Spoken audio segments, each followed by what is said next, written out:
hanga-hanga ka, Panginoon.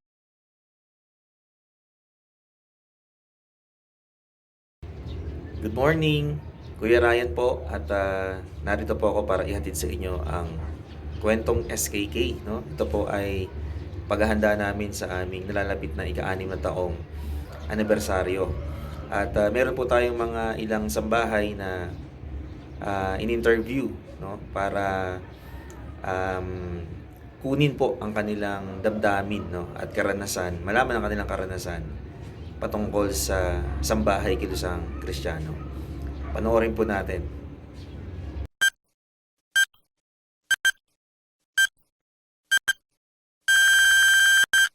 Ano ang kwentong SKK mo? Masaya naman. Marami ako natutunan na mga lesson na tinuturo ni Kuya Ryan dito. Tapos marami rin akong na-experience. Overall, masaya yung experience. Okay. Ako naman, masaya ako sa SKK ministry namin at salamat din kay Pas Ryan. Thankful ako kasi marami ako nakakasalamuha na mga kabataan, like sa mga fellowship, yung po sa camp. Thankful ako dahil dito ko naranasan yun. Yun. Kuya GM. Kaan lang po yung, dugtungan ko lang po yung sinabi po ni Kuya Bernard na masaya dito. Tsaka maraming karanasan. May may masaya pero minsan may malungkot na part. Pero ganun talaga. Kasama yan. Kaya thank you kay Pastor Ryan. Okay, salamat sa Barkada Boys. Parang ko ng SKT. Simula nung nag-start pa lang si Kuya dito sa amin is nandun na po kami. Isa na po kami sa unang-unang miyembro po ng SKT na yung asawa ko at ako. Kaming buong pamilya po na. Nag-start po yan nung time na sobrang lubog po kaming mag-asawa. Time na sobrang laki ng problema po namin mag-asawa. Isa po yung SKK at si Kuya Ryan na naging part po or nagbigay ng daan para makausap po namin sila para i-post yung mga problema po namin. At siya po yung naging daan para rin po lumapit kami sa kanya. Naging part po talaga ng malaki si SKK sa aming mag-asawa para inulit ko lang po, no? Buhos po yung mga hinanain namin sa buhay. At doon din po kami nakaluwag-luwag. Siguro dahil po panahon na rin po siguro para lumapit kami sa kanya. Sobrang tagal na rin po talaga na hindi kami nakikipag-usap. Kung nagsisimpa po kami pero wala po kami relasyon sa kanya. Bali, mas malapit po. Pakiramdam po namin, mas naging malapit po kami sa kanya. Hindi lang po siguro sa pang problemang pinansyal o problemang pamilya din po sa aming mga anak. Napakalaking tulong po ng SKK po sa amin. Hindi nilang po na isa po yung anak ko sa nakuha bilang scholar. Inalis na lang po namin para po maging display po sa ibang bata. Kasi para po sa amin medyo nakaahon-ahon na po kami. Para ibigay na po namin sa iba. Para may ibang bata na rin po ang mas matulungan namin. At CCI po. Ilang partner po namin. Pero dahil din po doon, yung 3 years po na inaantay po namin para makuha din po na scholar yung kapatid ko. Na-aprobahan din po. Ngayon lang din po taon bintawan din po namin yung scholar na po. Amen. Praise Pero God. mas malaking tulong po yun para sa kapatid ko kasi para po sa akin, mas importante po yung sa kapatid ko kasi ilang taon niya rin po yung inaasahan. At pinapanalangin po yun. Nakanta niya rin. Yung lamang po. Amen. Ang kwentong escape ito, nadagdagan yung kung paano ko pa nakilala yung Panginoon. At saka natutuwa ako dahil kung hindi dahil sa SKK ay wala ako dito. Pangalawa,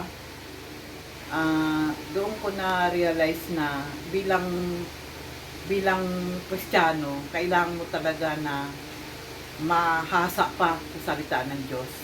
At pasalamat ako dahil may ginagamit yung Panginoon.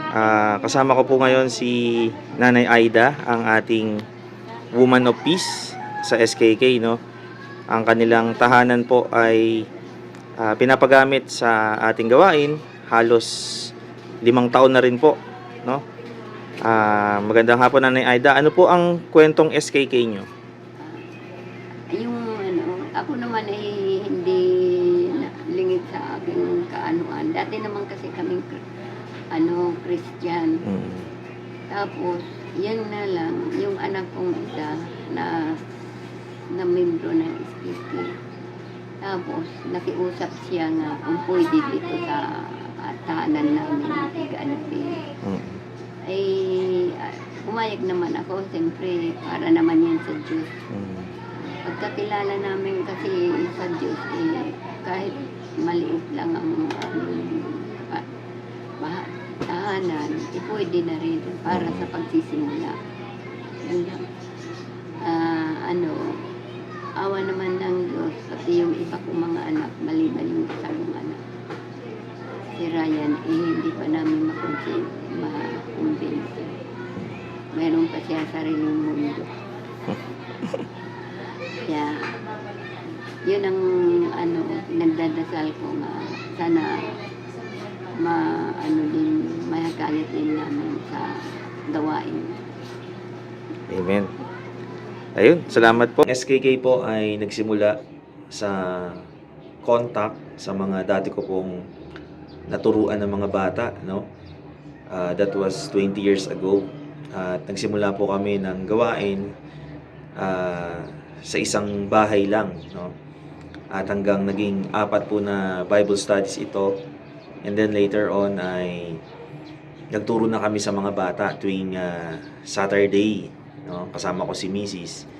At praise God kasi ito yung kauna-unahan, no, na nakapamigay kami ng school supplies at napakain po yung mga 40 na bata.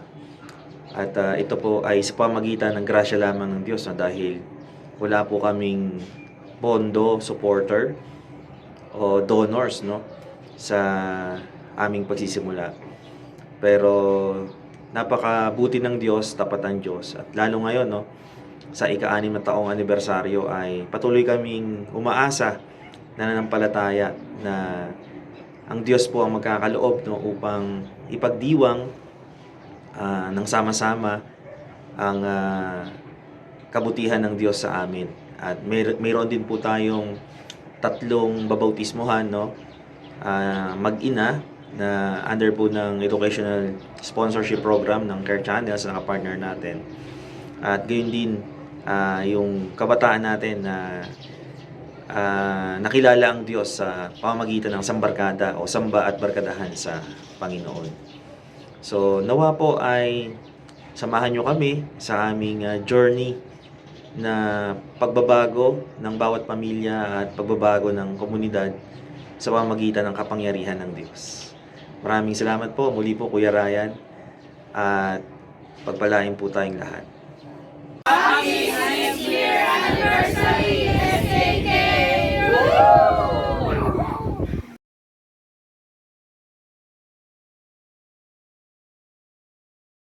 Ibang pangalan sa silong ng langit, maliban sa pangalan mo, Panginoong Jesus.